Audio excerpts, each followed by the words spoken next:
आपण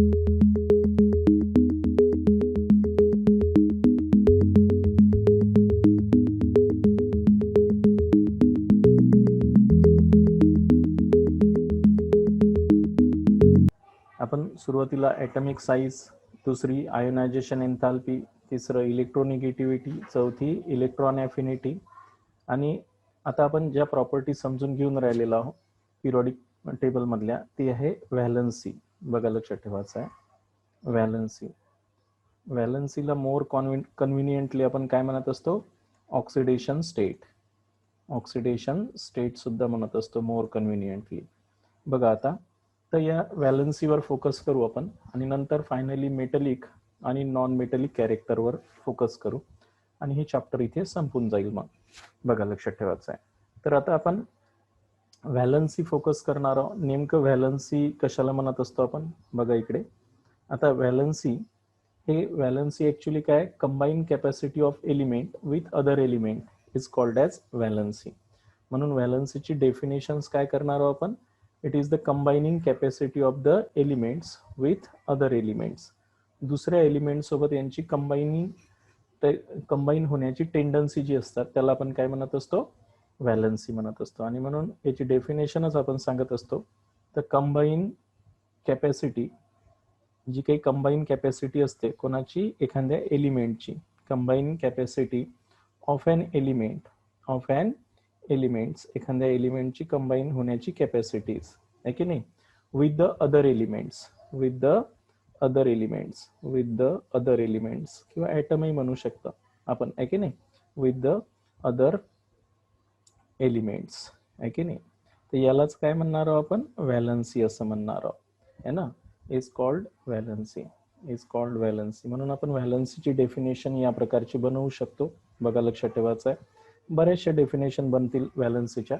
तर त्यामधली ही एक आहे, the capacity of any element to combines with other elements is called as valency, आहे की नाही. आता हे जे व्हॅलन्सी असते, कंबाईनिंग कॅपॅसिटी ऑफ एलिमेंट्स आहे ना, त्याला आपण व्हॅलन्सी म्हणतो. Valency of an element indicate, काय इंडिकेट करत असते? The number of chemical bond. जे व्हॅलन्सी आहे तर हे व्हॅलन्सी काय इंडिकेट करते? दॅट इंडिकेट, आहे की नाही, हे काय इंडिकेट करत असते? The number of chemical bond form by the atom in a given molecules, आहे की नाही.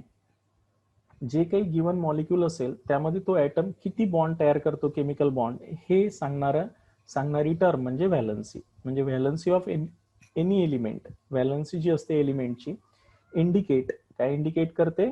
The number of chemical bonds, जे काही नंबर ऑफ केमिकल बॉन्ड्स असतात, number of chemical bond form by the atom, chemical bond form by the atom, an atom, एखादा atom किती chemical bond तयार करत असतो, आहे की नाही,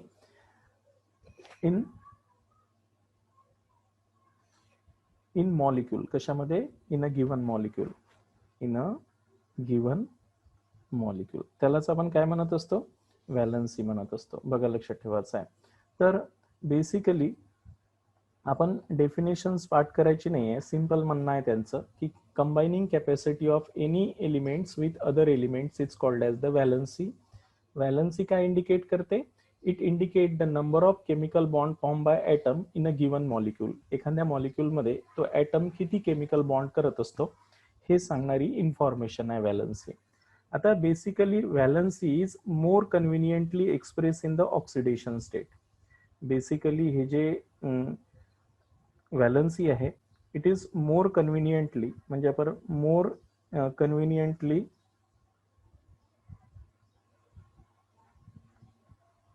कन्व्हिनियंटली एक्सप्रेस, कशाने एक्सप्रेस करतो आपण? Conveniently express in the form of oxidation state.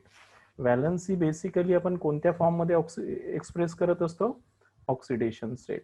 आपण आता व्हॅलन्सी असं नाही म्हणत, जनरली आपण ऑक्सिडेशन स्टेट या फॉर्ममध्ये आपण एक्सप्लेन करतो, आहे की नाही. आपलं जे नेक्स्ट चॅप्टर चालू आहे रेडॉक्स रिॲक्शन्स, त्यामध्ये आपण आता तेच आपण ऑक्सिडेशन स्टेटच समजून घेणार आहोत समोर, बरोबर आहे.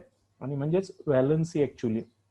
आता ॲक्च्युली जी व्हॅलन्सी असते त्याच्या नावातच आहे, कोणत्याही ॲटमची जी व्हॅलन्सी आहे या पिरियडिक टेबलमध्ये आहे की नाही, तर हे व्हॅलन्सी नेमकी कशावर डिपेंड असते, यांच्यामधल्या व्हॅलन्स इलेक्ट्रॉन्सवरच डिपेंड असते, बरोबर आहे की नाही.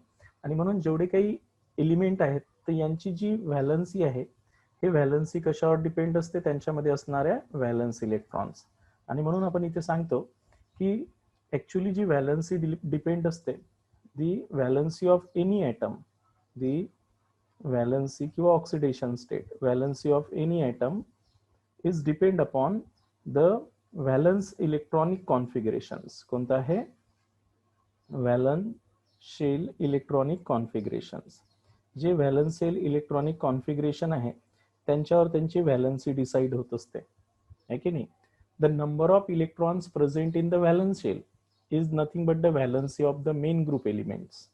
आता मेन ग्रुप एलिमेंट्स म्हणजे कोणते, तुमचे मेन ग्रुप एलिमेंट्स म्हणजे तुम्हाला माहिती आहे पिरियडिक टेबलमध्ये. आता आपण मेन ग्रुप एलिमेंट्स कोणाला म्हणत असतो पिरियडिक टेबलमध्ये, एस आणि पी ब्लॉक एलिमेंट. आपण जनरली व्हॅलन्सी ही टर्म एस आणि पी ब्लॉक एलिमेंट साठी जनरली वापरतो, बरोबर आहे. आता डी आणि एफ ब्लॉक साठी याच्यासाठी वापरत नाही की ते व्हेरिएबल सापडते तिथे. आता मेन ग्रुप एलिमेंट जे आहे आपले ते कोणते आहेत, एस ब्लॉक आणि पी ब्लॉक.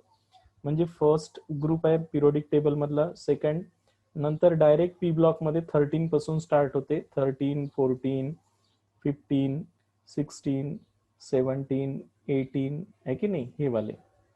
हे झाले तुमचे मेन ग्रुप एलिमेंट्स. जर यांचं जनरल इलेक्ट्रॉनिक कॉन्फिगरेशन जर लिहिलं आपण, तर यांची जी व्हॅलन्सी आपल्याला सांगायची आहे की नेमके यांची व्हॅलन्सी किती असते. Valency is equal to the valence electrons. जेवढे काही व्हॅलन्स इलेक्ट्रॉन्स असतात त्यांच्या आउटर मोस्ट ऑर्बिटमध्ये, आहे की नाही, त्यासाठी आपल्याला त्यांचं व्हॅलन्स आउटर इलेक्ट्रॉनिक कॉन्फिगरेशन माहिती पाहिजे, ज्याला आपण कोणतं इलेक्ट्रॉनिक कॉन्फिगरेशन म्हणतो, जनरल इलेक्ट्रॉनिक कॉन्फिगरेशन्स. आपण याच्यावर खूप फोकस केलं होतं, जनरल इलेक्ट्रॉनिक कॉन्फिगरेशन्स आहे ना. आउटर मोस्ट ऑर्बिट मधलं म्हणजे व्हॅलन्स शेल मधलं इलेक्ट्रॉनिक कॉन्फिगरेशनवर व्हॅलन्सी डिपेंड असते. आणि त्याच्यामुळं पहिला जो ग्रुप आहे त्यांची व्हॅलन्स शेल मधलं इलेक्ट्रॉनिक कॉन्फिगरेशन काय असते, NS1. सेकंड जो असतो तो असते NS2. थर्ड जे असते आपला 13 पी ब्लॉक वाला NS2 NP1. म्हणजे 3 इलेक्ट्रॉन्स असतात त्यांच्या व्हॅलन्स शेल मध्ये. हे जे 14 ग्रुप एलिमेंट्स असतो ज्याला आपण नायट्रोजन फॅमिली एलिमेंट्स म्हणतो, आहे की नाही, यांचं काय राहणार आहे, NS2 NP2 असं व्हॅलन्स शेल इलेक्ट्रॉनिक कॉन्फिगरेशन असते.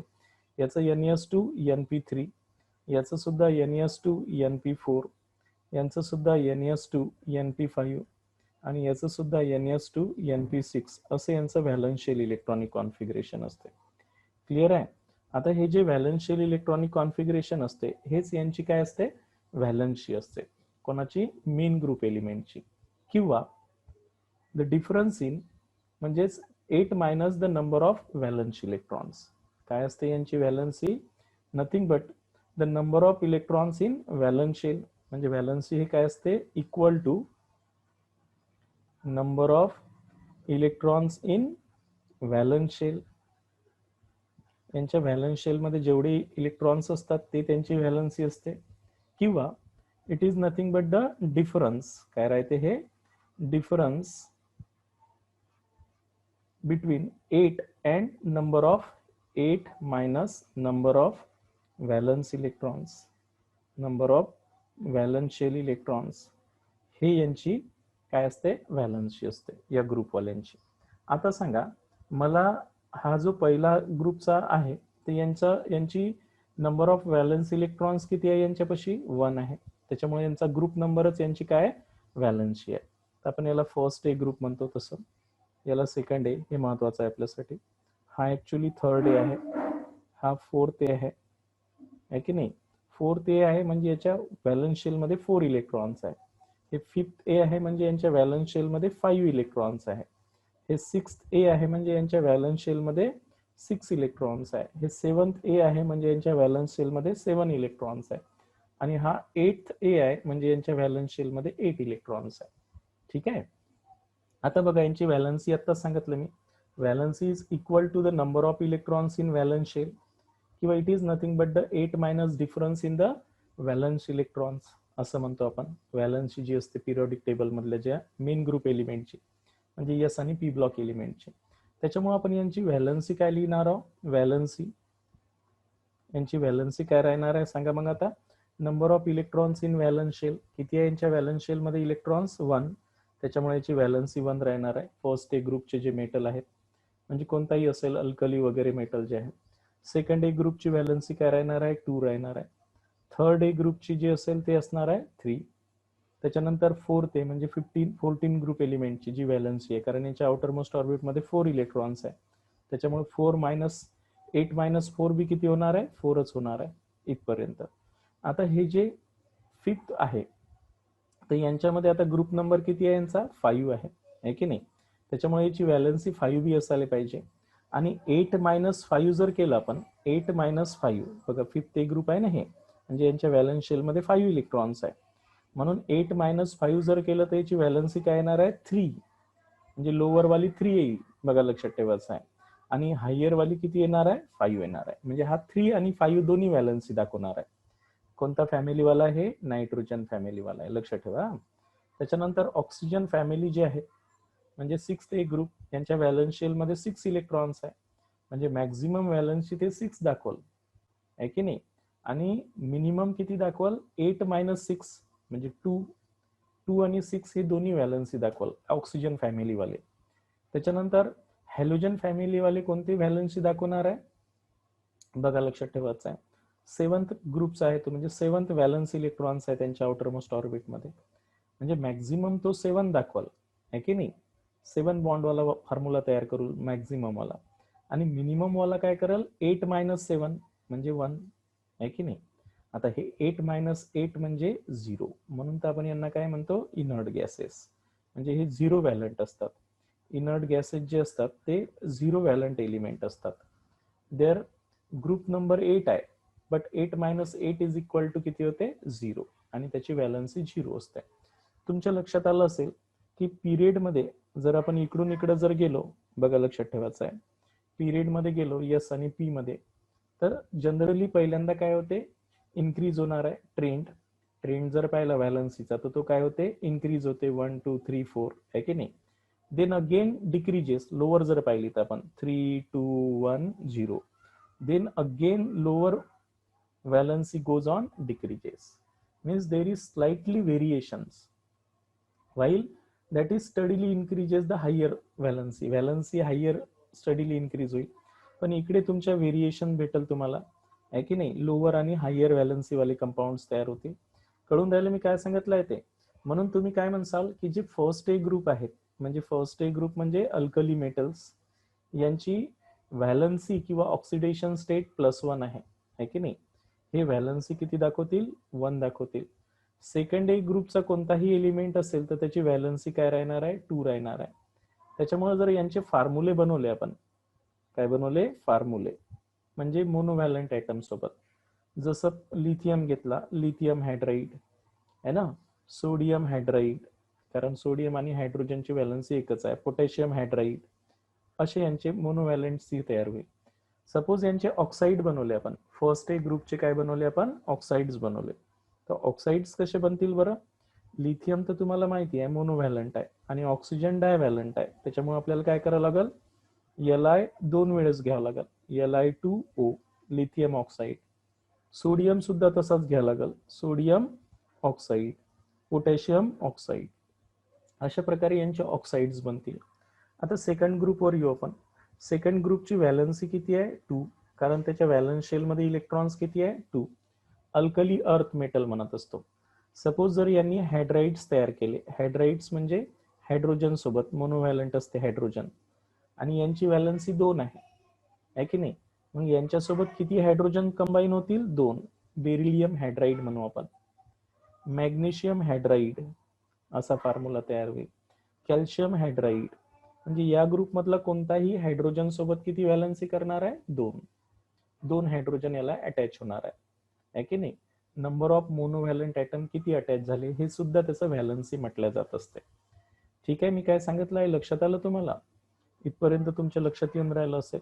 त्याच्यानंतर यांचे ऑक्साईड बनवायचे असेल तर या ग्रुपचे जे ऑक्साईड असतात सेकंड ग्रुपमध्ये, सेकंड ग्रुपचा कोणताही मेटल असेल तर तो डायपॉझिटिव्ह स्टेटमध्ये असतो. कोणत्या स्टेटमध्ये असतो डायपॉझिटिव्ह, त्याच्यामुळे ऑक्सिजन ही डायनिगेटिव्ह असते, त्याच्यामुळे हे सिंगल कंबाईन होतील. बेरिलियम ऑक्साईड अशी व्हॅलन्सी दाखवतील. त्याच्यानंतर मॅग्नेशियम ऑक्साईड, त्याच्यानंतर कॅल्शियम ऑक्साईड या प्रकारे दाखवतील. क्लिअर होऊन राहिलं मी काय सांगितलं आहे ते? बघा, लक्षात ठेवायचं आहे. तर हे तर झालं फर्स्ट ए आणि सेकंड ए ग्रुपच्या व्हॅलन्स आहे. व्हॅलन्सीचा ट्रेंड समजून घ्यायचा आहे आपल्याला, आणि व्हॅलन्सीचा जो ग्रुपमध्ये आणि पिरियडमध्ये कशी व्हॅरी होते. पण आपल्याला हे मेन ग्रुपशीच संबंधित आहे. 11th मध्ये तर आपण मेन ग्रुपच्याच ऑक्सिडेशन स्टेट आणि व्हॅलन्सी समजून घेणार आहोत. बरोबर आहे. हे जे फर्स्ट ए ग्रुपचे मेटल असतात यांची ऑक्सिडेशन स्टेट असते +1. They always has tendency to donate the one proton, one electrons, एक इलेक्ट्रॉन डोनेट करतात, त्याच्यामुळे यांच्यावर +1 चार्ज असते. आणि हे जे सेकंड ग्रुप असतात यांची ऑक्सिडेशन स्टेट +2. व्हॅलन्सी आणि ऑक्सिडेशन स्टेट फर्स्ट ए ग्रुपच्या सारख्याच राहणार आहे आणि सेकंड ग्रुपची ही सारखीच राहणार आहे. बरोबर आहे. आता आपण थर्ड ग्रुपवर येऊ. थर्ड ग्रुप म्हणजे बोरॉन फॅमिली.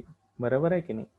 या बोरॉन फॅमिली म्हणजे थर्ड ए ग्रुप जो म्हणतो आपण. ऍक्च्युली 13 नंबरचा कॉलम आहे ह्या पिरियडिक टेबलमध्ये. 13 नंबरचा ग्रुप आहे जे आपण बोरॉन फॅमिली म्हणतो, ज्यांचा आउटरमोस्ट इलेक्ट्रॉनिक कॉन्फिगरेशन मध्ये 3 आउटरमोस्ट ऑर्बिटल इलेक्ट्रॉन्स आहेत. त्याच्यामुळे यांची व्हॅलन्सी काय राहणार आहे? 3 राहणार आहे. आता हे जर यांचे हायड्राइड बनले तर यांचा पहिला बोरॉन आहे, ॲल्युमिनियम आहे, गॅलियम आहे, माहिती आहे आपल्याला. यांचे जर हायड्राइड बनवायचे असेल तर मोनोव्हॅलंट आयटम किती जॉईंट होतील? यांना 3 जॉईंट होतील. म्हणून तुम्ही boron hydride, aluminium hydride, gallium hydride याचा जर डायमर घेतला तर B2S6 होईल हे, आहे की नाही? तर हेही तेच आहे. समजलं इथपर्यंत मी काय सांगितलंय? तर अशा प्रकारे हे थर्ड ए ग्रुप ट्रायव्हॅलंट असतात, कारण यांच्या व्हॅलन्स शेलमध्ये नंबर ऑफ इलेक्ट्रॉन्स किती असतील? 3 असतील. आता यांनी जर ऑक्साईड बनवले तर हे ऑक्साईड कसे बनवतील? कारण हे ट्राय पॉझिटिव्ह असतील. बघा काय असतील असे? Try positive. Boron actually try positive आहे आणि तुमचा ऑक्सिजन काय असतो? डायनिगेटिव्ह असतो. आता या दोघांचं कॉम्बिनेशन करण्यासाठी याला 2 न मल्टिप्लाय करावं लागेल, याला 3 न मल्टिप्लाय करावं लागेल, तेव्हा ते सारखे होतील. त्याच्यामुळे मी बोरॉन घेतला, ॲल्युमिनियम घेतला किंवा गॅलियम घेतला तर हे 2 टाइम्स घ्यायला लागेल आणि ऑक्साईड 3 टाइम्स घ्यायला लागेल. 2 टाइम्स 3 टाइम्स 2 टाइम्स 3 टाइम्स, कारण यांची व्हॅलन्सीच तेवढी आहे की नाही? अशा प्रकारे तर हे अशा ऑक्साईड्स तयार करतील. क्लिअर होऊन राहिलं मी काय सांगून राहिलो होते? त्यानंतर आपण थर्ड ए ग्रुप नंतर कोणता ग्रुप पाहा लागलो होतो? Fourth A group. Fourth A group म्हणजे कार्बन फॅमिली. कोणती फॅमिली आहे? कार्बन. आउटरमोस्ट ऑर्बिट मध्ये 4 इलेक्ट्रॉन्स आहे, NS2 NP2 असं इलेक्ट्रॉनिक कॉन्फिगरेशन आहे व्हॅलन्स शेल वाला. आणि व्हॅलन्स शेल मध्ये जर 4 इलेक्ट्रॉन्स असेल तर एक तर व्हॅलन्सी 4 असेल किंवा 8 - 4 बी 4च राहणार आहे ना? त्यामुळे ही जी कार्बन फॅमिली आहे यांची ही व्हॅलन्सी काय राहणार आहे? 4 राहणार आहे. बोरॉन फॅमिली 3 राहील. आता यांचे जर फॉर्म्युले आपण बनवतो म्हटलं तर आपल्या लक्षात आले पाहिजे की आपण आता कसे 4 व्हॅलन्सी वाले करतो. हायड्राइड जर घेसाल, कार्बन घ्या, सिलिकॉन घ्या, आहे की नाही? कार्बन, सिलिकॉन, जर्मेनियम हे जे आहेत यांचे जर आपण हायड्राइड बनवतो म्हटलं तर CH4 मिथेन माहिती आहे, SiH4, GeH4 गॅलिनियम हायड्राइड्स असे तयार होतील, आहे की नाही? सिलिकॉन हायड्राइड तयार होतील. आता यांचे जर ऑक्साईड बनवतो म्हटलं तर ऑक्साईड म्हणजे डायनिगेटिव्ह वाल्यासोबत कॉम्बिनेशन्स. तर आता कार्बनचा ऑक्साईड बनवायचा असेल तर कार्बन +4 आणि हे 2 म्हणजे CO2 होऊन जाईल, आहे की नाही? त्याच्यानंतर सिलिकॉनचा ऑक्साईड बनवायचा असेल तर SiO2. त्याच्यानंतर अशा प्रकारे गॅलिनियमचा ऑक्साईड बनवायचा असेल तर GeO2. या प्रकारे यांचे ऑक्साईड बनतील. कोणत्या? फोर्थ ए ग्रुपचे. त्याच्यानंतर फिफ्थ ए ग्रुप पाहू आपण. फिफ्थ ए ग्रुप म्हणजे नायट्रोजन फॅमिली. आता यांची 3 आणि 5 अशा 2 व्हॅलन्सी राहतील. 3 आणि 5 अशा 2 व्हेरिएबल व्हॅलन्सीज असतील यांच्या. क्लिअर झालं मी काय सांगितलंय ते? का आहे तर कारण माहिती आहे यांच्या आउटरमोस्ट ऑर्बिट मध्ये 5 इलेक्ट्रॉन्स आहे. मग ते एक तर व्हॅलन्स इलेक्ट्रॉन जेवढे असेल ते व्हॅलन्सी असते किंवा 8 - नंबर ऑफ व्हॅलन्स इलेक्ट्रॉन्स. ते 8 - व्हॅलन्स इलेक्ट्रॉन्स म्हणजे 8 - 5 म्हणजे 3. तर नायट्रोजन फॅमिलीवाले लोअर व्हॅलन्सी 3 दाखवतात आणि हायर व्हॅलन्सी काय दाखवतात? 5 दाखवतात. पण एक लक्षात ठेवा, ही जे हायर ऑक्सिडेशन स्टेट असते, हायर व्हॅलन्सी म्हणा किंवा व्हॅलन्सीलाच बेसिकली काय म्हणतो आपण? Oxidation state. हे कोणाही सोबत नसते दाखवत ते, लक्ष ठेवा. कारण तेवढे इलेक्ट्रॉन त्याला द्या लागेल ना. +5 जर त्याला व्हॅलन्सी दाखवायची असेल, म्हणजे ऑक्सिडेशन स्टेट दाखवायची असेल, तर त्याला +5 इलेक्ट्रॉन द्या लागेल. तर तसा ओढणारा ऍटम पाहिजे ना आपल्याला. ओढणारे ऍटम कोण असते माहिती आहे का? हे हायर ऑक्सिडेशन स्टेट हे ऑक्साइड्स आणि फ्लोराइड्सच तयार करत असतात. कोण तयार करतात? ऑक्साइड्स आणि फ्लोराइड्स. त्याच्यामुळे कोणाही सोबत हायर व्हॅलन्सी नाही तयार होत. हायड्रोजन नाही ओढू शकत 5. हायड्रोजन ओढू शकते का? नाही, तो इलेक्ट्रोनिगेटिव्हच नाहीये, है ना. म्हणून हायड्रोजन सोबत जर कॉम्बिनेशन करायचं असेल तर 3 वाली व्हॅलन्सीच काम येणार आहे त्याची. थोडं डोकं लावायचं आपलं, की 5 इलेक्ट्रॉन त्याच्याकडून जर कोणाला ओढायचे असेल तर ते फक्त ऑक्सिजन आणि हॅलोजन्सच करू शकते, दुसरे नाही करणार. बरोबर आहे की नाही? आणि म्हणून तुमच्या लक्षात आलं पाहिजे की हे जे हायर व्हॅलन्स दिसते की नाही 6, 7, 5 आहे ना, 5, 6, 7 व्हॅलन्सी हे कोणतेही एलिमेंट नसते करत. बघा यांच्यासोबत हे कोण करत असतात? ऑक्सिजन आणि हॅलोजन्स. ऑक्साइड्स आणि हॅलाइड्स हेच फक्त हायर ऑक्सिडेशन वाले फॉर्म्युले बनवत असते. म्हणून लक्षात आलं पाहिजे, ऑक्साइड आणि फ्लोराइड वाले फॉर्म्युलेस तुमच्या सिलेबस मध्ये हायर ऑक्सिडेशन स्टेट वाले राहतील, कोणीही नसते बनवत. लक्षात ठेवा, म्हणजे फॉर्म्युला बनवत असताना आपलं डोकं लावायचं आहे की त्याला ओढणार आहे, त्याला जे जॉईंट होणार आहे ऍटम आहे तोही महत्वाचा असते. त्याची पॉवर किती आहे बा आपल्याकडे इलेक्ट्रॉन ओढण्याची, त्याच्यावर ते डिपेंड आहे की त्याची हायर ऑक्सिडेशन स्टेट किती तयार व्हायला पाहिजे. मग नायट्रोजनची जर हायड्राईड काढले तर अमोनिया आहे की नाही, फॉस्फिन PH3, सल्फरचा सल्फाईन किंवा अर्सेनिक आहे, सॉरी अर्सेनाईन असं म्हणतो आपण यांना. आता यांचे जर ऑक्साईड बनवले आपण तर ऑक्साईड भलेही त्याचा +3 वालाही बनल, +5 पर्यंत बनल. अरे बनल की नाही? आणि म्हणून यांची जर ऑक्साइड्स पाहिले आपण तर यांचे ऑक्साइड्स N2O3 असा तयार होईल. का बरं? तर या नायट्रोजनवर +3 आहे आणि ऑक्सिजनवर -2 आहे, म्हणून याला 2 करावं लागेल आणि याला 3 मल्टिप्लाय करावं लागेल. N2O3 आहे की नाही. हा N2O5 बी बनवाल, हा +5 आणि हा -2 आहे की नाही. मग आता या दोघांचं कॉम्बिनेशन करण्यासाठी याला आपण 5 न मल्टिप्लाय करू म्हणजे हे 10 होईल, याला 2 न मल्टिप्लाय करावं लागेल. N2O5 हा सुद्धा ऑक्साईड बनवला जाऊ शकते याचा, आणि म्हणून याचा ऑक्साईड N2O5 सुद्धा बनल, आहे की नाही.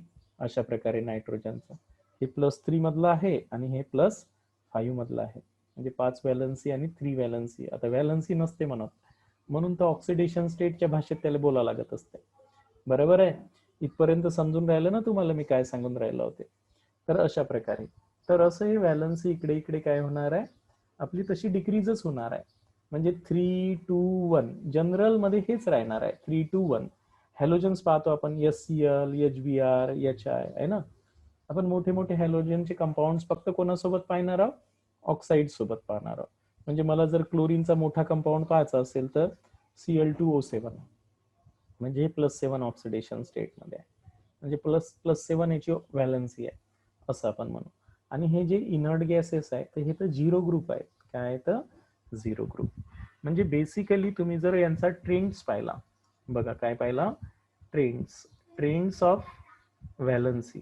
व्हॅलन्सीचा ट्रेंड जर तुम्ही समजून घेतला पिरियडिक टेबलमध्ये, तर पिरियडिक टेबलमध्ये व्हॅलन्सीचा ट्रेंड्स कसा होऊन राहिलेला आहे, मेन ग्रुपमध्ये. बरं, म्हणजे फर्स्ट ए ग्रुप आणि second A group S block, त्याच्यानंतर third A group, fourth A group, fifth A group, sixth A group, seventh A group आणि 8th म्हणजे 0 ग्रुप, आहे की नाही.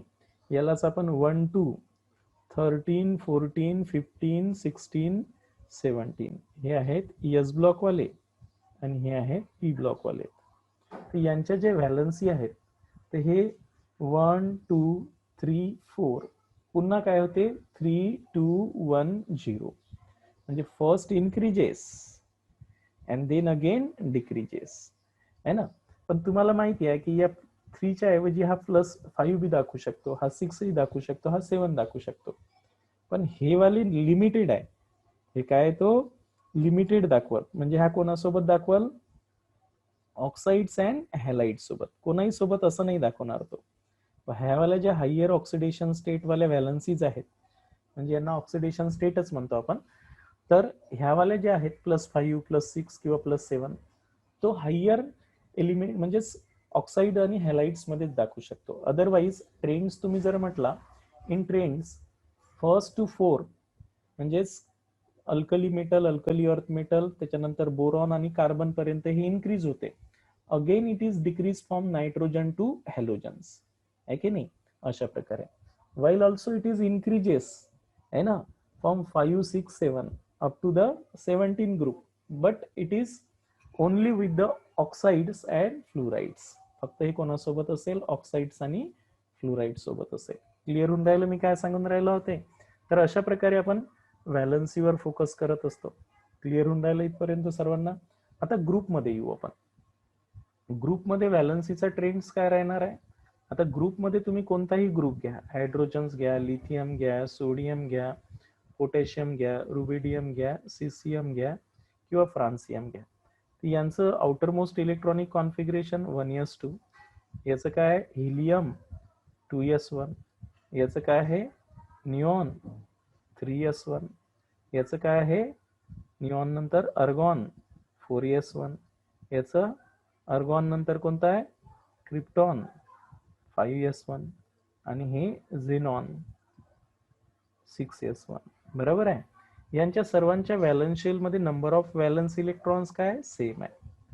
Number of valence electron same आहे. त्याच्यामुळे ग्रुपमध्ये काय ट्रेंड होणार आहे, in group valency are same. ग्रुपमध्ये व्हॅलन्सी काय राहणार आहे, सेम राहणार आहे. Because the number of electrons in valence shells are same. Any group, कोणताही ग्रुप या. For the first A group the number of valence electrons is ns1. All the elements has same valence electrons, and valence electrons are only responsible for the formation of valency, है कि नहीं. And that's why the all electrons in valence cell in any group are same. That's why valency are same in group. त्याच्यामुळे ग्रुपमध्ये valency कशी असते, same असते. मग तुम्ही कोणताही ग्रुपचा एलिमेंट घ्या. तुम्ही इकडे बोरॉन का घ्या ना, boron, aluminium, gallium, indium, thallium, है की नाही. All these have NS2 NP1 electronic configurations, valence shell. या सर्वांच्या आउटर मोस्ट ऑर्बिटल मधलं इलेक्ट्रॉनिक कॉन्फिगरेशन सेम राहते. जसं आपण यांचं जर घेतलं तर हे 2s2 2p1. हे जर घेतलं तर निऑन 3s2 3p1, अशा प्रकारे. हे जर घेतलं तर अर्गॉन 3d 4s 4p 1 आणि 2. हे व्हॅलन्स शेल मधलं सेम राहते. हे शेवटच्या व्हॅलन्स शेल यांच्या, आहे की नाही. आणि या व्हॅलन्स सेल मध्ये जर इलेक्ट्रॉन सेम असतील तर दे shows same valency. That's why in group the valency is same. त्याच्यामुळं जे व्हॅलन्सी आहे ते ग्रुपमध्ये काय राहणार आहे, रिमेन्स सेम राहणार आहे. This is the trends of valency in period and group. बरोबर आहे. तर जी व्हॅलन्सी असते हे मोर कन्व्हिनियंटली आपण ऑक्सिडेशन स्टेटमध्ये एक्सप्रेस करत असतो. आता जी ऑक्सिडेशन स्टेट असते ते डिपेंड असते इलेक्ट्रोनिगेटिव्हिटीवर. बघा, लक्षात ठेवायचं आहे. Oxidation state of atom, oxidation state जी असते ॲटमची, आहे की नाही, oxidation state of atom depend कशावर राहत असते, that is depend upon the म्हणजेच इलेक्ट्रोनिगेटिव्हिटी. हे इलेक्ट्रोनिगेटिव्हिटीवर डिपेंड असते of bonded atom. Electronegativity of bonded atom. त्या बॉन्डेड ॲटमच्या इलेक्ट्रोनिगेटिव्हिटीवर असते. तर पॉझिटिव्ह ॲटम जर असेल, हे म्हणजेच पॉझिटिव्ह इलेक्ट्रोपॉझिटिव्ह ॲटम जर असेल, इलेक्ट्रोपॉझिटिव्ह ॲटम जर असेल म्हणजे इलेक्ट्रोपॉझिटिव्ह ॲटम म्हणजे मेटल, आहे की नाही, जनरली कोण, मेटल्स. ते इलेक्ट्रोपॉझिटिव्ह ॲटम जर असेल तर they have positive oxidation state. यांची ऑक्सिडेशन स्टेट काय राहते, पॉझिटिव्ह. आपण त्या चॅप्टरमध्ये क्लिअर करणार आहोत. आणि इलेक्ट्रोनिगेटिव्ह ॲटम जर असेल, बॉन्डेड ॲटम इलेक्ट्रोनिगेटिव्ह ॲटम असेल, है ना, त्याच्यामुळे इलेक्ट्रोनिगेटिव्हिटी महत्वाची असते. हे नॉन मेटल्स असतात, आहे की नाही. तर दे शोज निगेटिव्ह ऑक्सिडेशन स्टेट. यांची ऑक्सिडेशन स्टेट काय असते, निगेटिव्ह ऑक्सिडेशन स्टेट असते. क्लिअर होऊन राहिलं मी काय सांगून राहिलो. असं फॉर एक्झाम्पल HCl आहे, तर H वर पॉझिटिव्ह, कारण हे लेस इलेक्ट्रोनिगेटिव्ह आहे आणि हा मोर इलेक्ट्रोनिगेटिव्ह आहे, म्हणून याची +1 ऑक्सिडेशन स्टेट, याची -1 ऑक्सिडेशन स्टेट असं आहे. ठीक आहे, इथपर्यंत लक्षात आलं. आता आपल्याला या चॅप्टर मध्ये फक्त ट्रेंड्स इन मेटलिक आणि नॉन मेटलिक कॅरेक्टर राहिलेला आहे, आणि हे पाहिलं की आपलं हे चॅप्टर संपून जाते. बरोबर आहे. या चॅप्टरचे मी नंतर व्हिडिओ लेक्चर्स बनवणार आहोत, आणि ते व्हिडिओ लेक्चर्स मी जसंही अपलोड करल तर मी तुम्हाला त्यावेळेस इन्फॉर्मेशन देणारच. ठीक आहे. आता